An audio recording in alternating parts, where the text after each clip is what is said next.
Wine is one of the only beverages that can enhance the taste of your food. But how do you know which wine to pair with your food?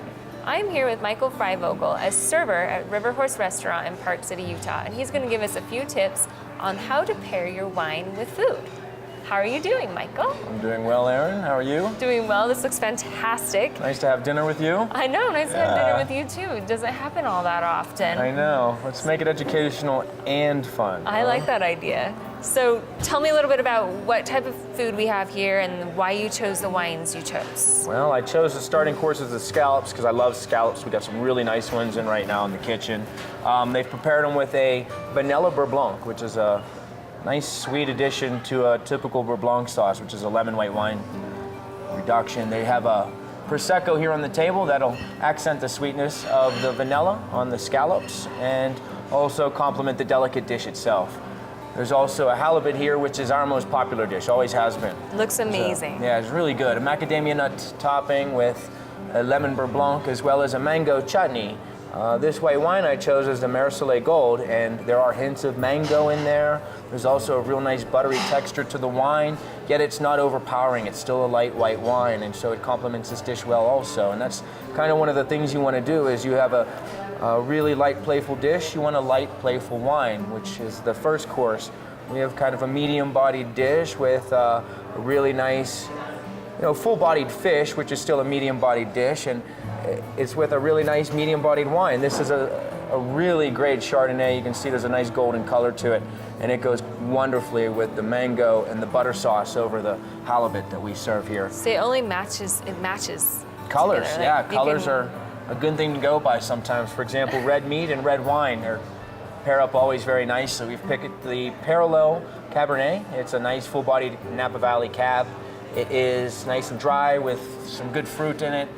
Finishes over the tongue nice and has a long finish. You can taste it for a while after you drink it, which I like. And it complements these dishes nicely as well because you have a full flavored meat dish here. It's nice to have a full-bodied red wine, and that's what we've done.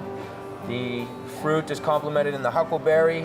Over here on the buffalo, our venison has a nice herbed butter over it, and you can taste that there's some real heavy herbaceous flavors in our red wine that complement it. And when you look at a dish, when you see the red meat and you see a full-bodied red wine, you know it's going to be good already as you're peeking at it. And when they look like the dish, it's probably going to pair well. And you can even note it in the scallops. It's a light, almost translucent when they're not cooked, but I'm getting a little bit pretty in depth with the dishes. But it's nice and it's exciting when you enjoy food and you get the right combination. It really enhances a dinner. So the basic tips are really, if you have a lighter food, you'd want a lighter bodied wine. Delicate wine, delicate dish, full-bodied wine with robust flavors on your plate. I think that's the best way to put it, and it makes it pretty easy. It's easy to remember. Yeah, I think so. There's not too much. Everybody's right, It's true. And don't be afraid to ask your server. We're all ready to ask, take your questions and help you figure out the best pairing. There's always a good wine to go with just about any dish that's on a menu. So let's say I am here with a bunch of my girlfriends and we all want to share a bottle of wine, but we all have different dishes. So what would you recommend to us? Well, it's fun to start with champagne. Yes. It always gets everybody in the right mood.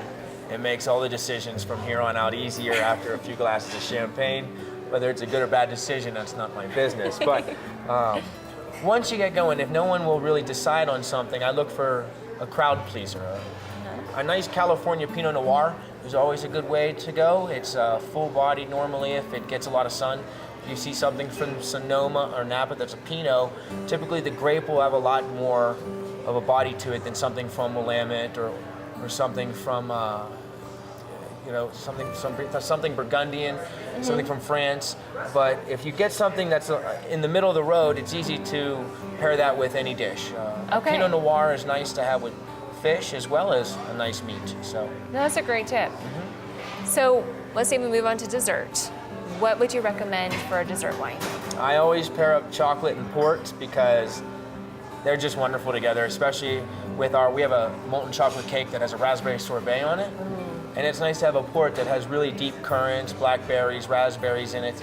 And again, they complement each other.